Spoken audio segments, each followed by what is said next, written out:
Movie yetu inaanza katika maeneo ya makaburi. Anaonekana mkaka fulani, anafahamika kwa jina la Austin, akifika makaburini hapo akiwa amebeba maua na kuweka juu ya kaburi na kuongea na mama yake. Ulikuwa ni mwaka mmoja tangu mama yake afariki.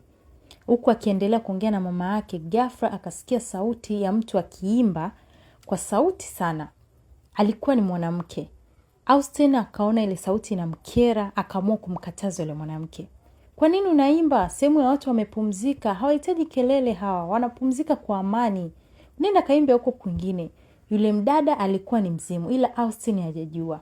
Akashtuka yule mdada, akamuuliza, "Unaongea na mimi? Kwani unaniona?" Austin akamwambia, siongei na wewe, naongea na huyo hapo." Austin akaendelea kuzungumza na mama yake. Yule mdada akamuuliza, "Kwani nimevaa nguo gani? Kwani unaniona?" Austin akampotezea.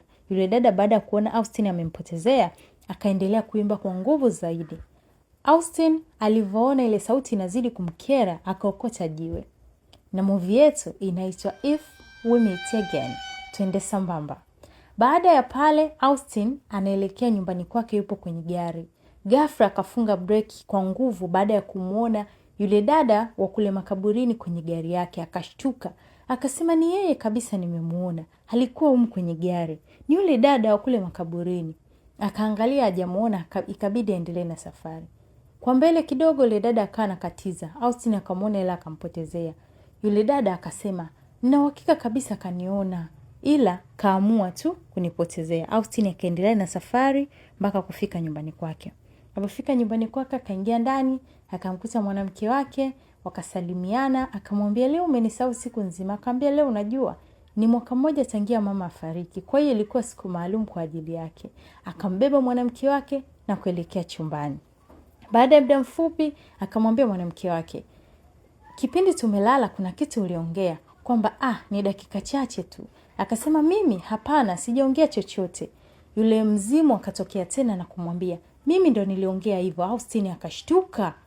Yule mwanamke akauliza, "Mbona umeshtuka?" Akasema, "Hapana, ni maumivu tu ya kiuno." Akasema, "Itakuwa baada ya kazi ngumu basi." Austin akaelekea zake toilet. Alipofika chooni, akamkuta tena yule mzimu, akashtuka. Akamwambia, "Wewe ni nani? Kwa nini unanifuatilia?" Akaambia, "Mimi naitwa Martina Johnson. Naomba msaada wako." "Unataka msaada wa nini? Na umeingiaje humu ndani?" Akaambia, "Nimepitia ukutani." "Umepita ukutani? Kivipi upite ukutani?" Mwanamke wake akamsikia anaongea. Akamwambia, "Babe, unaongea na nani? Na simu yako ipo huku chumbani." Akasema, "Hapana, siongei na mtu." Yule mzima akamwambia, "Wewe mbona muongo sana? Mimi si niko hapa." Akaambia, "Unataka nini?" Akasema, "Mimi nataka msaada wako."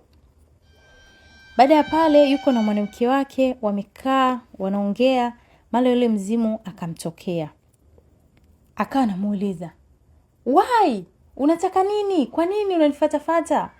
Akamwambia, "Mimi nataka msaada wako." Yule mwanamke akawa anashangaa, "Baby, kwani unaongea na nani? Na mimi nipo upande unaongea na nani?"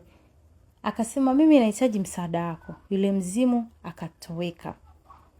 Baadaye akiwa amelala, Austin akawa ameamka asubuhi, anaangalia pembeni, anamuona tena yule mzimu. Akashtuka, akapiga kelele. Akamwambia, "Ni wewe unashujua ni kupiga kelele tu?" Austin akawa anajipiga. Akasema, "Na upo iwe ni ndoto." Akamwambia, "Haiwezi kuwa ndoto. Huo ni ukweli. Unaamka tu asubuhi unapiga makelele na unaanza kujipiga piga." Akamwambia, "Unataka nini wewe?" Akamwambia, "Mimi nataka msaada wako." "Msaada wangu kivipi?" Mwanamke wake akaingia. Akamwambia, "Kwani unaongea na nani?" Akamwambia, "Mimi hapana, nilikuwa siongei na mtu." "Ulikuwa ongea bwana, usinitania asubuhi yote hii. Twende tukanywe chai iko tayari." Wakaondoka wakaenda sebleni kula.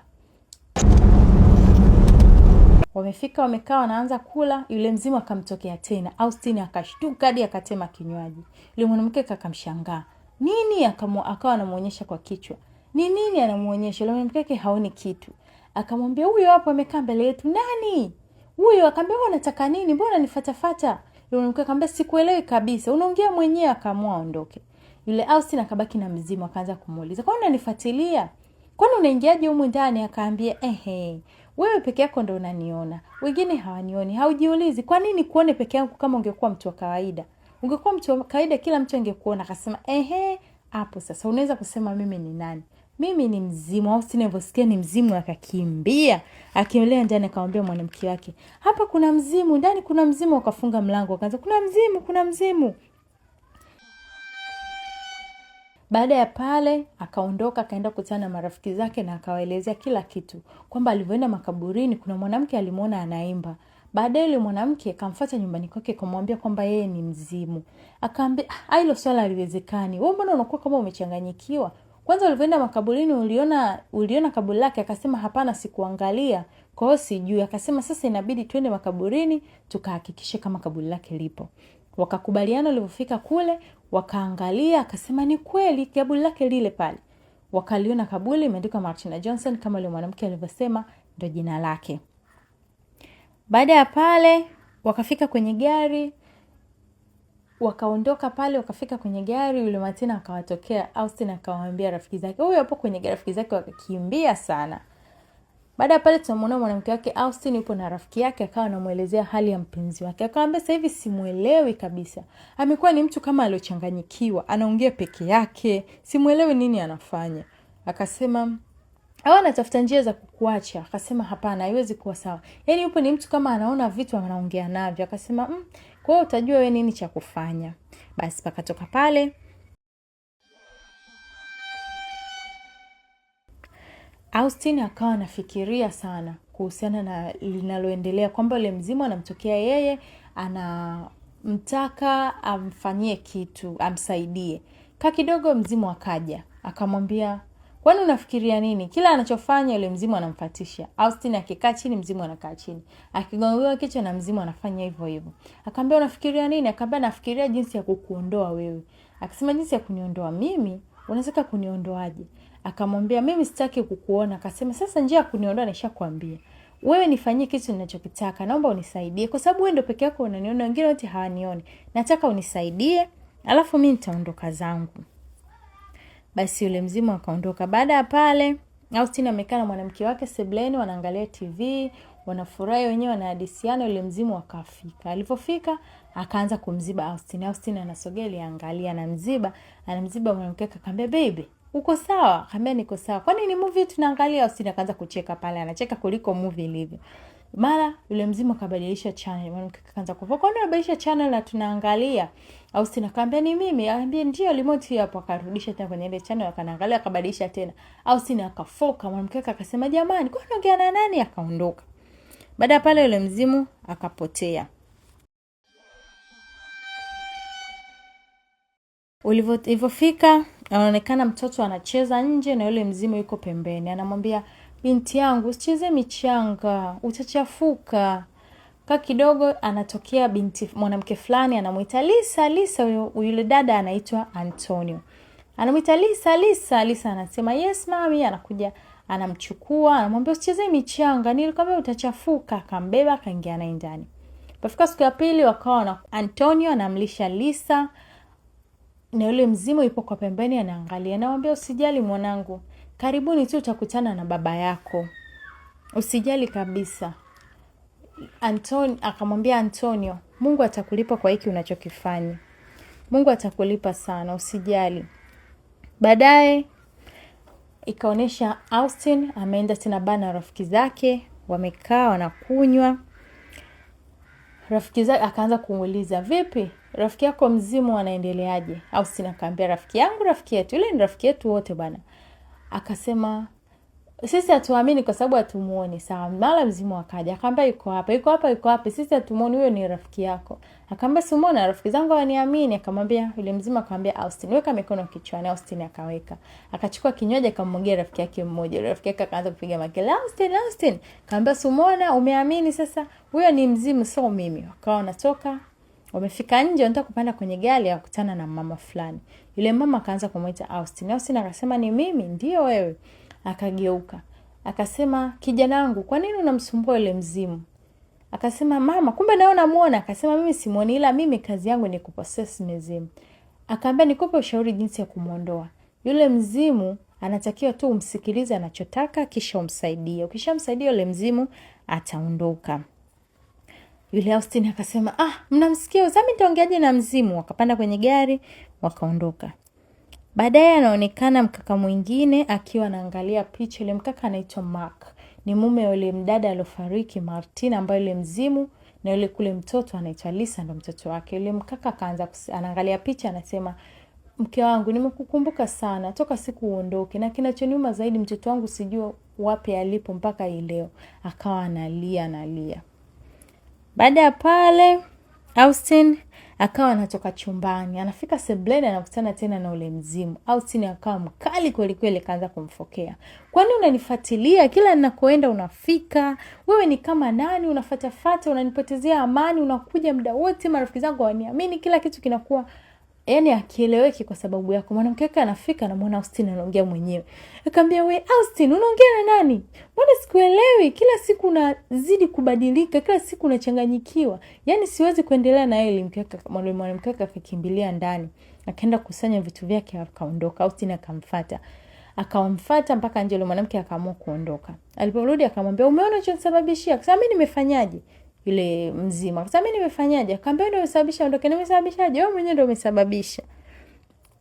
Baada ya pale asubuhi ilipofika, yule mzimu amemkuta Austin anapika. Akawa anapika, anaogopa moto. Yule mzimu akawa anamcheka. Anamwambia, "Unaunguza?" Anamcheka. Akamwambia, "Nataka tuende sehemu." Austin akasema, "Wapi?" Akasema, "Twende, nataka unipeleke sehemu." Akaenda. Wakafika ni sehemu ambayo Antonio anafanyia biashara zake za kuuza machungwa. Alikuwa anamhudumia mteja, mara akaita Lisa. Akamtafuta binti, akasema, "Ni binti yangu, ni kila kitu, siwezi kumwacha popote." Akasema, "Mpeleke shule." Akasema, "Ataenda." Akamchukua, akambeba mgongoni. Baada ya kumbeba akanahudumia wateja. Austin na Martina walikuwa kwenye gari kwa mbali kabisa. Yule Martina akamwambia Austin, "Yule pale ni binti yangu." Austin akamwambia, "Binti yako kivipi?" Ando akamsimulia chanzo cha mpaka yeye kufariki, kwamba walipata ajali. Yeye Martina akapoteza maisha hapo na binti yake akawa amepotea. Alipopotea ndo Antonio akamwokota. Akamwambia, "Na mume wako hajafanya chochote mpaka leo kumtafuta?" Akasema, "Mume wangu amefanya kila kitu ila hajaweza kuwapata." Akasema, "Sawa." Akasema, "Sasa unatakaje?" Akasema, "Twende sehemu." Akamwambia, "Unaniambia tu twende sehemu, hii gari ni ya kwako. Wewe ndio unaweka mafuta." Akamwambia, "Mimi naweza kukuchukua uje na mimi huku niliko. Unajua kama mimi ni mzima." Akamwambia, "Sawa." Akaamua aende. Akafika kule akampeleka mpaka nyumbani kwa Makambai, mume wake na Martina. Akamuonyesha, akamwambia, "Yule pale ni mume wangu. Na mume wangu sasa hivi yani yuko na hali mbaya kwa sababu ya kupotea kwa binti yangu na kunipoteza." Akasema, "Sawa." Akamwambia, "Kwa hiyo hapo mimi nataka nifanyaje? Nataka wewe uwakutanishe mume wangu na binti yake." Akasema, "Nitafanyaje?" "Fanya hivyo unavyojua, tumia akili ili uweze kuwakutanisha." Baada pale kaonekana Austin akaenda kumtafuta mume wa Martina. Alipofika akamwambia, "Nimetumwa na mke wako nije kukuambia kwamba yule mume wa Martina akawa mkali kweli." Mark akamwambia, "Unatumwaje na mke wangu? Hebu ondoka bwana. Mtu mke wake amefariki anamwambia ametumwa na mke wake." Mark akawa mkali kweli kweli, akamfukuza Austin. Austin akaondoka. Alipofika kwenye gari akamwambia, "Umeona nimefukuza?" Akamwambia, "Wewe una akili. Unamwambiaje mtu ambaye ametoka kupoteza mke wake kwamba umetumwa na mke wake? Naye anajua mke wake amekufa. Tumia njia nzuri ili aweze kukusikiliza. Sasa mimi nitafanyaje?" Akamwambia, "Tumia akili." Baada ya pale siku nyingine tena ilipofika ikambidi arudi tena kwa mume wake na Martina. Alipofika akagonga, alipotoka mume wa Martina akamkuta. Akamwambia, "Tena wewe?" Akasema, "Ndio mimi, naomba nisikilize. Najua wapi aliko binti yako Lisa." Mark baada ya kusikia kuhusu binti yake akawa mpole kidogo. Akasema, "Najua kila kitu kilichomtokea mke wako na ninajua wapi binti yako alipo." Baada ya kusikia vile akamkaribisha ndani na akamwambia kila kitu. Akamwambia, "Kama uko tayari naomba nikupeleke aliko binti yako." Wakatoka pale akampeleka mpaka kule anakoishi Antonia. Lisa alikuwa nje anacheza. Antonia akanamuita Lisa, anatoka nje na wale wanakuja. Alipofika Mark alivyomuona binti yake akamkimbilia akamkumbatia. Akasema, "Huyu ni binti yangu." Akasema, "Ni binti yako kivipi?" Akamwambia, "Mke wangu alipopata ajali, mtoto wetu alipotea." Akamwambia, "Mimi ndio nilimuokota. Kwa kuwa nilikuwa sijui wapi pa kumpeleka, nikaamua kuishi na itoka hapo. Siwezi kuishi bila Lisa." Akasema, "Mimi siwezi kuondoka hapa bila ya mwanangu Mark." Akasema, "Mimi siwezi kuondoka hapa bila ya mwanangu." Akasema, "Basi sawa, cha kufanya hapa." Yule mwanamke akamwambia Austin amwambie mume wake ili amchukue Antonio ili aweze kuishi naye pamoja na Lisa. Yule Mark alivyoambiwa vile akakubali, akamwambia Antonio, basi naomba tuende tukaishi wote kwangu na binti yetu tuweze kumlea wote Lisa. Antonio akakubali, akasema la sitafika leo, nitafika kesho. Akasema sawa.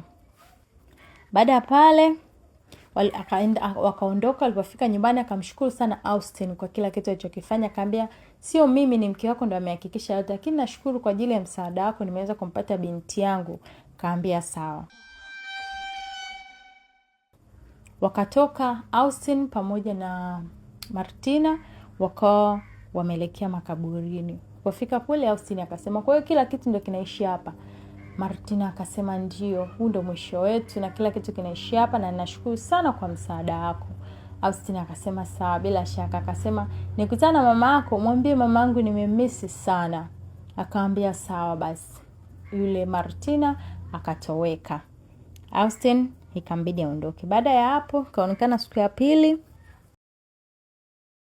Antonio pamoja na Lisa wamefika nyumbani kwa Mark. Mark akawakaribisha, akamwambia karibuni sana. Twende Antonio nikakuonesha chumba chako, kwanza leo tutakuwa tunaishi hapa.